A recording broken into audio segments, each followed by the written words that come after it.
प्यारे देशवासियों, नमस्कार। आज 2025 की पहली मन की बात हो रही है। आप लोगों ने एक बात जरूर नोटिस की होगी, हर बार मन की बात महीने के आखिरी रविवार को होती है, लेकिन इस बार हम एक सप्ताह पहले चौथे रविवार के बजाय तीसरे रविवार को ही मिल रहे हैं, क्योंकि अगले सप्ताह रविवार के दिन ही गणतंत्र दिवस है। मैं सभी देशवासियों को गणतंत्र दिवस की अग्रिम शुभकामनाएं देता हूं। साथियों, इस बार का गणतंत्र दिवस बहुत विशेष है। ये भारतीय गणतंत्र की 75वीं वर्षगांठ है। इस वर्ष संविधान लागू होने के 75 साल हो रहे हैं। मैं संविधान सभा के उन सभी महान व्यक्तित्वों को नमन करता हूं, जिन्होंने हमें हमारा पवित्र संविधान दिया। संविधान सभा के दौरान अनेक विषयों पर लंबी लंबी चर्चाएं हुई। वो चर्चाएं संविधान सभा के सदस्यों के विचार, उनकी वो वाणी हमारी बहुत बड़ी धरोहर है। आज मन की बात में मेरा प्रयास है कि आपको कुछ महान नेताओं की ओरिजिनल आवाज सुनाऊं। साथियों, जब संविधान सभा ने अपना काम शुरू किया तो बाबा साहब आम्बेडकर ने परस्पर सहयोग को लेकर एक बहुत महत्वपूर्ण बात कही थी। उनका ये संबोधन इंग्लिश में है। मैं उसका एक अंश आपको सुनाता हूं। So far as the ultimate goal is concerned, I think none of us need have any apprehensions. None of us need have any doubt. But my fear, which I must express clearly, is this. Our difficulty, as I said, is not about the ultimate future. Our difficulty is how to make the heterogeneous mess that we have today take a decision in common and march in a cooperative way on that road which is bound to lead us to unity. Our difficulty is not with regard to the ultimate. Our difficulty is with regard to the beginning. साथियों, बाबा साहब इस बात पर जोर दे रहे थे कि संविधान सभा एक साथ एक मत हो और मिलकर सर्वहित के लिए काम करे। मैं आपको संविधान सभा की एक और ऑडियो क्लिप सुनाता हूं। ये ऑडियो डॉक्टर राजेंद्र प्रसाद जी का है, जो हमारी संविधान सभा के प्रमुख थे। आइए डॉक्टर राजेंद्र प्रसाद जी को सुनते हैं। हमारा इतिहास बताता है और हमारी संस्कृति सिखाती है कि हम शांति प्रिय हैं और रहें। हमारा साम्राज्य, हमारी फतेह दूसरे तरह की रही है। हमने दूसरों को जंजीरों से, चाहे वो लोहे की हो या सोने की, कभी नहीं बांधने की कोशिश की। हमने दूसरों को अपने साथ लोहे के जंजीर से भी ज्यादा मजबूत मगर सुंदर और सुखद रेशम के धागे से बांध रखा है, और वो बंधन धर्म का है, संस्कृति का है, ज्ञान का है। हम अब भी उसी रास्ते पर चलते रहेंगे और हमारी एक ही इच्छा और अभिलाषा है। वो अभिलाषा ये है कि हम संसार में सुख और शांति कायम करने में मदद पहुंचा सकें और संसार के हाथों में सत्य और अहिंसा वो अचूक हथियार दे सकें जिसने हमें आज आजादी तक पहुंचाया है। हमारी जिंदगी और संस्कृति में कुछ ऐसा है जिसने हमें समय के थपेड़ों के बावजूद जिंदा रहने की शक्ति दी है। अगर हम अपने आदर्शों को सामने रखे रहेंगे तो हम संसार की बड़ी सेवा कर पाएंगे। साथियों, डॉक्टर राजेंद्र प्रसाद जी ने मानवीय मूल्यों के प्रति देश की प्रतिबद्धता की बात कही थी। अब मैं आपको डॉक्टर श्यामा प्रसाद मुखर्जी की आवाज सुनाता हूं। उन्होंने अवसरों की समानता का विषय उठाया। डॉक्टर श्यामा प्रसाद मुखर्जी ने कहा था, I hope, sir, that we shall go ahead with our work in spite of all difficulties and thereby help to create that great India, which will be the motherland of not this community, for that, not this class of it, but of every person, man, woman and child inhabiting in this great land, irrespective of race, caste, creed or community. Everyone to have an equal opportunity so that he or she can develop himself and herself according to the best talent and serve the great common motherland of the earth. साथियों, मुझे उम्मीद है आपको भी संविधान सभा की debate से ये ओरिजिनल ऑडियो सुनकर अच्छा लगा होगा। हम देशवासी को इन विचारों से प्रेरणा लेकर ऐसे भारत के निर्माण के लिए काम करना है जिस पर हमारे संविधान निर्माताओं को भी गर्व हो। साथियों, गणतंत्र दिवस से एक दिन पहले 25 जनवरी को नेशनल वोटर्स डे है। ये दिन इसलिए अहम है क्योंकि इस दिन भारतीय निर्वाचन आयोग की स्थापना हुई थी। Election commission. हमारे संविधान निर्माताओं ने संविधान में हमारे चुनाव आयोग को लोकतंत्र में लोगों की भागीदारी को बहुत बड़ा स्थान दिया है। देश में जब 1951-52 में पहली बार चुनाव हुए तो कुछ लोगों को संशय था कि क्या देश का लोकतंत्र जीवित रहेगा, लेकिन हमारे लोकतंत्र ने सारी आशंकाओं को गलत साबित किया। आखिर भारत मदर ऑफ डेमोक्रेसी है। बीते दशकों में भी देश का लोकतंत्र सशक्त हुआ है, समृद्ध हुआ है। मैं चुनाव आयोग का भी धन्यवाद दूंगा जिसने समय समय पर हमारी मतदान प्रक्रिया को आधुनिक बनाया है, मजबूत किया है। आयोग ने जनशक्ति को और शक्ति देने के लिए तकनीकी शक्ति का उपयोग किया। मैं चुनाव आयोग को निष्पक्ष चुनाव के उनके कमिटमेंट के लिए बधाई देता हूं। मैं देशवासियों से कहूंगा कि वो ज्यादा से ज्यादा संख्या में अपने मत के अधिकार का उपयोग करें, हमेशा करें और देश के डेमोक्रेटिक प्रोसेस का हिस्सा भी बने और इस प्रोसेस को सशक्त भी करें। मेरे प्यारे देशवासियों, प्रयागराज में महाकुंभ का श्री गणेश हो चुका है। चिरस्मरणीय जन सैलाब, अकल्पनीय दृश्य और समता समरसता का असाधारण संगम। इस बार कुंभ में कई दिव्य योग भी बन रहे हैं। कुंभ का ये उत्सव विविधता में एकता का उत्सव मनाता है।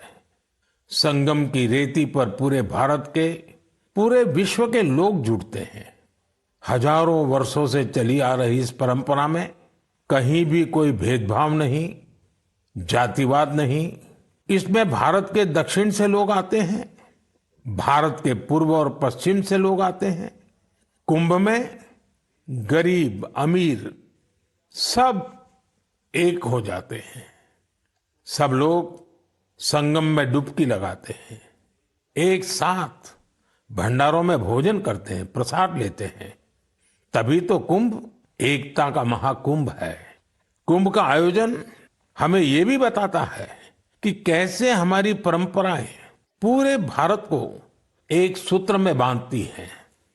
उत्तर से दक्षिण तक मान्यताओं को मानने के तरीके एक जैसे ही है।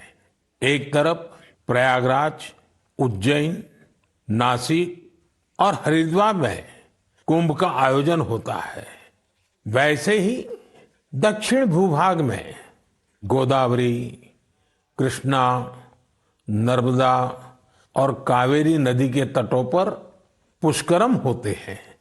ये दोनों ही पर्व हमारी पवित्र नदियों से, उनकी मान्यताओं से जुड़े हुए हैं। इसी तरह कुंभकोणम से तिरुक्कड़ियूर, कुड़वासल से तिरुचेरै अनेक ऐसे मंदिर हैं जिनकी परंपराएं कुंभ से जुड़ी हुई हैं।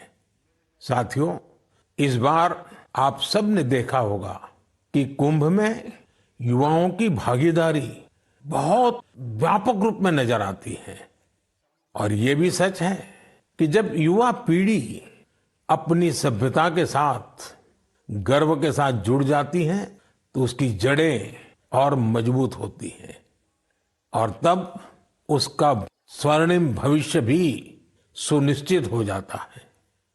हम इस बार कुंभ के डिजिटल फुटप्रिंट्स भी इतने बड़े स्केल पर देख रहे हैं। कुंभ की ये वैश्विक लोकप्रियता हर भारतीय के लिए गर्व की बात है। साथियों, कुछ दिन पहले ही पश्चिम बंगाल में गंगा सागर मेले का भी विहंगम आयोजन हुआ है। संक्रांति के पावन अवसर पर इस मेले में पूरी दुनिया से आए लाखों श्रद्धालुओं ने डुबकी लगाई है। कुंभ, पुष्करम और गंगा सागर मेला हमारे ये पर्व हमारे सामाजिक मेलजोल को, सद्भाव को, एकता को बढ़ाने वाले पर्व हैं। ये पर्व भारत के लोगों को भारत की परंपराओं से जोड़ते हैं और जैसे हमारे शास्त्रों ने संसार में धर्म, अर्थ, काम, मोक्ष चारों पर बल दिया है, वैसे ही हमारे पर्वों और परंपराएं भी आध्यात्मिक, सामाजिक, सांस्कृतिक और आर्थिक हर पक्ष को भी सशक्त करते हैं। साथियों, इस महीने हमने पौष शुक्ल द्वादशी के दिन रामलला के प्राण प्रतिष्ठा पर्व की पहली वर्षगांठ मनाई है। इस साल पौष शुक्ल द्वादशी 11 जनवरी को पड़ी थी। इस दिन लाखों राम भक्तों ने अयोध्या में रामलला के साक्षात दर्शन कर उनका आशीर्वाद लिया। प्राण प्रतिष्ठा की ये द्वादशी भारत की सांस्कृतिक चेतना की पुनः प्रतिष्ठा की द्वादशी है। इसलिए पौष शुक्ल द्वादशी का ये दिन एक तरह से प्रतिष्ठा द्वादशी का दिन भी बन गया है। हमें विकास के रास्ते पर चलते हुए ऐसे ही अपनी विरासत को भी सहेजना है, उनसे प्रेरणा लेते हुए आगे बढ़ना है। मेरे प्यारे देशवासियों, 2025 की शुरुआत में ही भारत ने अंतरिक्ष के क्षेत्र में कई ऐतिहासिक उपलब्धियां हासिल की हैं। आज मुझे ये बताते हुए गर्व है कि एक भारतीय स्पेस टेक स्टार्टअप बेंगलुरु के पिक्सेल ने भारत का पहला निजी सैटेलाइट कॉन्स्टेलेशन फायरफ्लाई सफलतापूर्वक लॉन्च किया है। यह सैटेलाइट कॉन्स्टेलेशन दुनिया का सबसे high resolution hyper spectral satellite constellation है। इस उपलब्धि ने न केवल भारत को आधुनिक स्पेस टेक्नोलॉजी में अग्रणी बनाया है, बल्कि यह आत्मनिर्भर भारत की दिशा में भी एक बड़ा कदम है।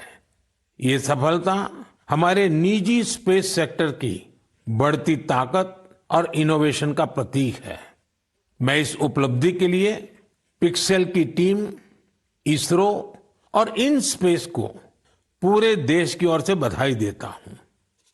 साथियों, कुछ दिन पहले हमारे वैज्ञानिकों ने स्पेस सेक्टर में ही एक और बड़ी उपलब्धि हासिल की। हमारे साइंटिस्ट ने सैटेलाइट्स की स्पेस डॉकिंग कराई है। जब अंतरिक्ष में 2 स्पेस क्राफ्ट कनेक्ट किए जाते हैं तो इस प्रक्रिया को स्पेस डॉकिंग कहते हैं। यह तकनीक अंतरिक्ष में स्पेस स्टेशन तक सप्लाई भेजने और क्रू मिशन के लिए अहम है। भारत ऐसा चौथा देश बना है जिसने ये सफलता हासिल की है। साथियों, हमारे वैज्ञानिक अंतरिक्ष में पौधे उगाने और उन्हें जीवित रखने के प्रयास भी कर रहे हैं। इसके लिए इसरो के वैज्ञानिकों ने लोबिया के बीज को चुना। 30 दिसंबर को भेजे गए ये बीज अंतरिक्ष में ही अंकुरित हुए। ये एक बेहद प्रेरणादायक प्रयोग है जो भविष्य में स्पेस में सब्जियों उगाने का रास्ता खोलेगा। ये दिखाता है कि हमारे वैज्ञानिक कितनी दूर की सोच के साथ काम कर रहे हैं। साथियों, मैं आपको एक और प्रेरणादायक पहल के बारे में बताना चाहता हूं। आईआईटी मद्रास का एक्सटेम केंद्र अंतरिक्ष में मैन्युफैक्चरिंग के लिए नई तकनीकों पर काम कर रहा है। ये केंद्र अंतरिक्ष में 3D printed buildings, metal forms और ऑप्टिकल फाइबर जैसे तकनीकों पर रिसर्च कर रहा है। ये सेंटर बिना पानी के कंक्रीट निर्माण जैसी क्रांतिकारी विधियों को भी विकसित कर रहा है। एक्सटेम की ये रिसर्च भारत के गगनयान मिशन और भविष्य के स्पेस स्टेशन को मजबूती देगी। इससे मैन्युफैक्चरिंग में आधुनिक टेक्नोलॉजी के भी नए रास्ते खुलेंगे। साथियों, ये सभी उपलब्धियां इस बात का प्रमाण है कि भारत के वैज्ञानिक और इनोवेटर्स भविष्य की चुनौतियों का समाधान देने के लिए कितने विजनरी हैं। हमारा देश आज स्पेस टेक्नोलॉजी में नए कीर्तिमान स्थापित कर रहा है। मैं भारत के वैज्ञानिकों, इनोवेटर्स और युवा उद्यमियों को पूरे देश की ओर से शुभकामनाएं देता हूं।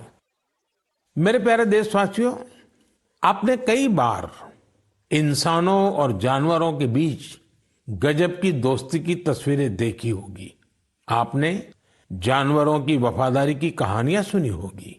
जानवर पालतू हो या जंगल में रहने वाले पशु, इंसानों से उनका नाता कई बार हैरान कर देता है। जानवर भले बोल नहीं पाते, लेकिन उनकी भावनाओं को, उनके हाव भाव को इंसान भली भांति भांप लेते हैं। जानवर भी प्यार की भाषा को समझते हैं, उसे निभाते भी हैं। मैं आपसे असम का एक उदाहरण साझा करना चाहता हूं। असम में एक जगह है नौगांव। नौगांव हमारे देश की महान विभूति श्रीमद शंकर देव जी का जन्मस्थान भी है। यह जगह बहुत ही सुंदर है। यहाँ हाथियों का भी एक बड़ा ठिकाना है। इस क्षेत्र में कई घटनाएं देखी जा रही थी जहां हाथियों के झुंड फसलों को बर्बाद कर देते थे। किसान परेशान रहते थे, जिससे आसपास के करीब 100 गांवों के लोग बहुत परेशान थे। लेकिन गांव वाले हाथियों की भी मजबूरी समझते थे। उन्हें पता था कि हाथी भूख मिटाने के लिए खेतों का रुख कर रहे हैं, इसलिए गांव वालों ने इसका समाधान निकालने की सोची। गांव वालों की एक टीम बनी जिसका नाम था हाथी बंधु। हाथी बंधुओं ने सूझबूझ दिखाते हुए करीब 800 बीघा बंजर भूमि पर एक अनूठी कोशिश की। यहां गांव वालों ने आपस में मिलजुल कर नेपियर ग्रास लगाई। इस घास को हाथी बहुत पसंद करते हैं। इसका असर ये हुआ कि हाथियों ने खेतों की ओर जाना कम कर दिया। यह हजारों गांव वालों के लिए बहुत राहत की बात है। उनका ये प्रयास हाथियों को भी खूब भाया है। साथियों, हमारी संस्कृति और विरासत हमें आसपास के पशु पक्षियों के साथ प्यार से रहना सिखाती है। ये हम सभी के लिए बहुत खुशी की बात है कि बीते 2 महीनों में हमारे देश में 2 नए टाइगर रिजर्व्स जुड़े हैं। इनमें से एक है छत्तीसगढ़ में गुरु घासीदास तमोर पिंगला टाइगर रिजर्व और दूसरा है एमपी में राता पानी टाइगर रिजर्व। मेरे प्यारे देशवासियों, स्वामी विवेकानंद जी ने कहा था, जिस व्यक्ति में अपने आइडिया को लेकर जुनून होता है वही अपने लक्ष्य को हासिल कर पाता है। किसी आइडिया को सफल बनाने के लिए हमारा पैशन और डेडिकेशन सबसे जरूरी होता है। पूरी लगन और उत्साह से ही इनोवेशन, क्रिएटिविटी और सफलता का रास्ता अवश्य निकलता है। कुछ दिन पहले ही स्वामी विवेकानंद जी की जयंती पर मुझे विकसित भारत यंग लीडर्स डायलॉग का हिस्सा बनने का सौभाग्य मिला। यहाँ मैंने देश के कोने कोने से आए युवा साथियों के साथ अपना पूरा दिन बिताया। युवाओं ने स्टार्टअप्स, कल्चर, विमेन, यूथ और इंफ्रास्ट्रक्चर जैसे कई सेक्टर्स को लेकर अपने आइडियाज शेयर किए। यह कार्यक्रम मेरे लिए बहुत यादगार रहा। साथियों, कुछ दिन पहले ही स्टार्टअप इंडिया के 9 साल पूरे हुए हैं। हमारे देश में जितने स्टार्टअप्स 9 साल में बने हैं, उनमें से आधे से ज्यादा टियर 2 और टियर 3 शहरों से हैं। और जब ये सुनते हैं तो हर हिंदुस्तानी का दिल खुश हो जाता है। यानी हमारा स्टार्टअप कल्चर बड़े शहरों तक ही सीमित नहीं है। और आपको यह जानकर हैरानी होगी कि छोटे शहरों के स्टार्टअप्स में आधे से ज्यादा का नेतृत्व हमारी बेटियां कर रही है। जब यह सुनने को मिलता है कि अंबाला, हिसार, कांगड़ा, चेंगलपट्टू, बिलासपुर, ग्वालियर और वाशिम जैसे शहर स्टार्टअप्स के सेंटर बन रहे हैं तो मन आनंद से भर जाता है। नागालैंड जैसे राज्य में पिछले साल स्टार्टअप्स के रजिस्ट्रेशन में 200% से अधिक की वृद्धि हुई है। Waste management, non renewable energy, biotechnology और लॉजिस्टिक्स ऐसे सेक्टर हैं जिनसे जुड़े स्टार्टअप सबसे ज्यादा देखे जा रहे हैं। ये कन्वेंशनल सेक्टर्स नहीं है, लेकिन हमारे युवा साथी भी तो कन्वेंशनल से आगे की सोच रखते हैं, इसलिए उन्हें सफलता भी मिल रही है। साथियों, 10 साल पहले जब कोई स्टार्टअप के क्षेत्र में जाने की बात करता था तो उसे तरह तरह के ताने सुनने को मिलते थे। कोई ये पूछता था कि आखिर स्टार्टअप होता क्या है, तो कोई कहता था कि इसे कुछ होने वाला नहीं है।